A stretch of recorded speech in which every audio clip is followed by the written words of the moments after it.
Hello friends, എല്ലാവർക്കും നമ്മുടെ ചാനലിലേക്ക് വീണ്ടും സ്വാഗതം. എല്ലാവർക്കും സുഖം തന്നെയെന്ന് വിശ്വസിക്കുന്നു. അപ്പോൾ നമുക്ക് തുടങ്ങാം. ഇന്നത്തെ നമ്മുടെ റെസിപ്പി ആപ്പിൾ പുഡിംഗ് ആണ്. ഇതിനാവശ്യമായത് ഈ ചെറിയ സൈസിൽ 3 ആപ്പിളും ഈ വലിയ സൈസിൽ 2 ആപ്പിളുമാണ് ഇവിടെ എടുത്തിരിക്കുന്നത്. അത് നമ്മൾ ചെറുതായിട്ടൊന്ന് അരിഞ്ഞു വയ്ക്കണം. ഈ അരിഞ്ഞു വെച്ചത് നമ്മളൊരു പാനിൽ ഇച്ചിരി ബട്ടറും കൂടെ ഇട്ട് 1 ടേബിൾ സ്പൂൺ ബട്ടർ മതിയെ, അതും കൂടെ ഇട്ട് ഒന്ന് നല്ലതുപോലെ സോട്ട് ചെയ്തെടുക്കാം. ഇടയ്ക്കൊന്ന് മൂടി വെച്ചൊന്ന് വേവിച്ച് എടുക്കാം. ഇനി ഒരു 3 ടേബിൾ സ്പൂൺ പഞ്ചസാരയും കൂടി ഇട്ട് കൊടുക്കാവേ. ഓരോരുത്തരുടെ മധുരത്തിനനുസരിച്ച് കൂട്ടുക കുറയ്ക്കുക ചെയ്യാം കേട്ടോ. ഇനി ഒന്ന് മൂടി വെച്ച് ഒന്ന് വേവിച്ചെടുത്ത് ഇടയ്ക്ക് നോക്കുമ്പോൾ എന്താ പഞ്ചസാരയുടെ വെള്ളം ഇങ്ങനെ ഇറങ്ങി നിൽപ്പുണ്ട്. ആ സാരമില്ല, കുറച്ച് കഴിയുമ്പോൾ വറ്റിക്കൊള്ളും കേട്ടോ. ഇനി നമുക്കൊരു 2 ചെറിയ കഷ്ണം പട്ട ഒന്ന് ഇടിച്ചെടുക്കാവേ, പൊടിച്ചെടുക്കാവേ ഒന്ന്. ഇത് ആപ്പിളിൻ്റെ വെള്ളമൊക്കെ ഇറങ്ങി നമ്മളിവിടെ വറ്റിച്ചെടുത്തിട്ടുണ്ട്.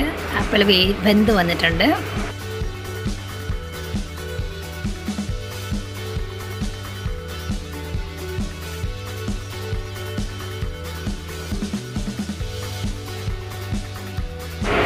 ഇനി പട്ട പൊടിച്ച് വെച്ചിരിക്കുന്നത് നമുക്ക് ഇതിലൊന്ന് ഇട്ട് കൊടുക്കാം. പട്ട മിക്സിയിലൊന്നും അല്ല കേട്ടോ പൊടിച്ചത്, നമ്മുടെ ആ ചെറിയ ഉരലിലിട്ട് പൊടിച്ചെടുത്തത്.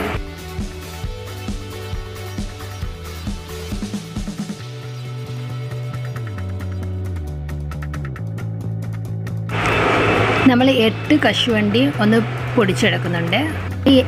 അതും കൂടി ആപ്പിളിലൊന്ന് ഇട്ട് ചേർത്ത് കൊടുത്ത് ഒന്ന് ഇളക്കി. നമ്മുടെ ആപ്പിൾ ഇവിടെ റെഡി ആയിട്ടുണ്ട്.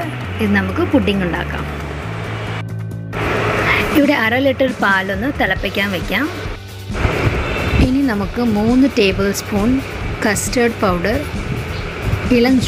ഇളം ചൂടുള്ള പാലിൽ ഒന്ന് കലക്കി വയ്ക്കാം. നമ്മുടെ പാല് തിളപ്പിക്കുമ്പോൾ നമുക്കത് അതിലോട്ടൊന്ന് ഒഴിച്ചു കൊടുക്കാവുന്നതാണ്.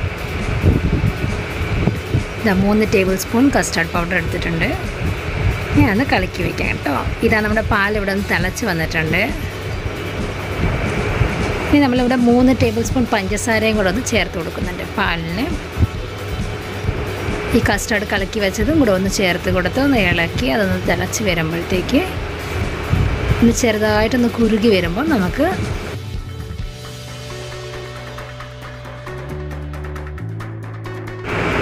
ആ വഴറ്റി വെച്ചിരിക്കുന്ന ആപ്പിളും കൂടെ ചേർത്ത് കൊടുത്ത് ഒന്ന് ഇളക്കിയെടുക്കാം. നമ്മുടെ പുഡിംഗ് ആയിട്ടുണ്ട്. നമുക്കിനി ഇവിടെ നല്ലതുപോലെ ഒന്ന് ഇളക്കിയിട്ട് തീ ഓഫ് ചെയ്യാം. നമുക്കിതിനി തണുപ്പിക്കാൻ വയ്ക്കണം. അത് നമുക്ക് ഒരു ടിഫിൻ ബോക്സിലൊന്ന് സെറ്റ് ചെയ്യാനായിട്ട് വയ്ക്കാം. പുഡിംഗ് ഇച്ചിരി ടിഫിൻ ബോക്സിലൊന്ന് ഇട്ട് നല്ലതുപോലെ ഒന്ന് നിരത്തി വെച്ച് ഇനി നമുക്കിത് സെറ്റ് ചെയ്യാൻ വയ്ക്കാം ഫ്രിഡ്ജിൽ. ഒരു 2 മണിക്കൂർ കഴിയുമ്പോൾ നമുക്കിത് എടുത്ത് കഴിക്കാവുന്നതാണ്, നല്ലതുപോലെ തണുത്ത് കഴിയുമ്പോൾ.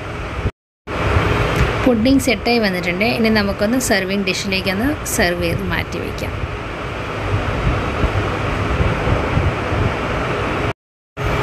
അങ്ങനെ നമ്മുടെ വ്യത്യസ്ത രീതിയിലുള്ള ആപ്പിൾ പുഡിംഗ് റെഡി. എല്ലാവരും ട്രൈ ചെയ്ത് നോക്കണേ. Thank you. വീഡിയോ ഇഷ്ടമായ ലൈക്ക് ചെയ്യുക, ഷെയർ ചെയ്യുക, കമൻറ്റ് ചെയ്യുക. പുതിയതായിട്ടാണ് കാണുന്നതെങ്കിൽ സബ്സ്ക്രൈബ് കൂടി ചെയ്യുക.